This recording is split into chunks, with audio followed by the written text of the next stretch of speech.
শিশু সুরক্ষা ও পারিবারিক সহায়তা ব্যবস্থাকে আরও শক্তিশালী করতে রাজধানী আগরতলায় অনুষ্ঠিত হলো জেলা স্তরে সচেতনতা ও আলাপচারিতা কর্মসূচি।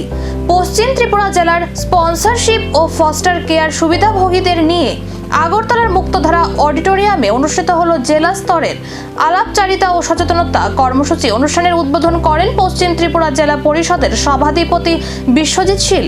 কর্মসূচিতে শিশু সুরক্ষা, ফস্টার কেয়ার, স্পন্সরশিপ প্রকল্পের সুযোগ সুবিধা এবং উপকারভোগীদের অধিকার সম্পর্কে বিস্তারিত আলোচনা করা হয়। আয়োজকদের পক্ষ থেকে জানানো হয়, সমাজের অসহায় ও ঝুঁকিপূর্ণ শিশুদের নিরাপদ ভবিষ্যৎ নিশ্চিত করতে এই ধরনের সচেতনতামূলক কর্মসূচি গুরুত্বপূর্ণ ভূমিকা পালন করবে।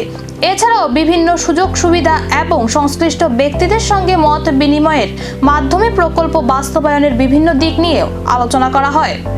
সেখানে বাদ না পড়ে যারা প্রকৃত প্রাপক তাদেরকে যাতে সেটা পাইয়ে দেওয়ার ব্যবস্থা করা হয় সেদিকে লক্ষ্য রাখতে হবে।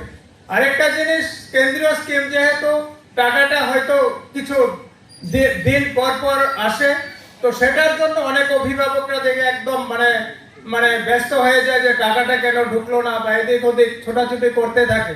তো সেই টাকাটা একটা নির্দিষ্ট সময় পর পর ঢুকে ব্যাংকে, তো সেটার জন্য আপনাদের হতাশ হওয়ার কোনো দরকার নেই।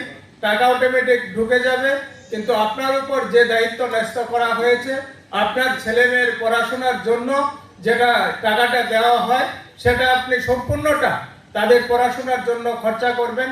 সেটা যে অন্য দিক দিয়ে খরচা করে আমি সংসার পরিচালনা করব সেটা যাতে না হয়, কারণ আজকের দিনের যারা ছেলে মেয়ে আছে আগামী দিনে তারাই আমাদের ভবিষ্যৎ হবে।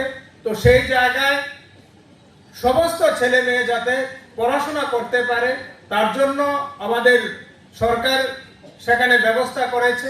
আমাদের এই রাজ্যের মাননীয় মুখ্যমন্ত্রী প্রফেসর ডক্টর মানিক সাহার নেতৃত্বে আমাদের ছেলে মেয়েদের যাতে পড়াশোনা বন্ধ না হয়, তারা যাতে পড়াশোনায় উৎসাহিত হয়, তার জন্য সেখানে বিভিন্ন রকমের স্কিম মাননীয় মুখ্যমন্ত্রী সেখানে দিয়েছেন।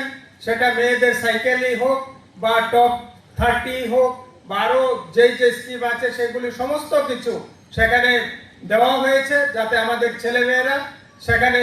শিশু সুরক্ষার এই উদ্যোগ কতটা পৌঁছাবে সাধারণ মানুষের কাছে, এখন সেদিকেই নজর।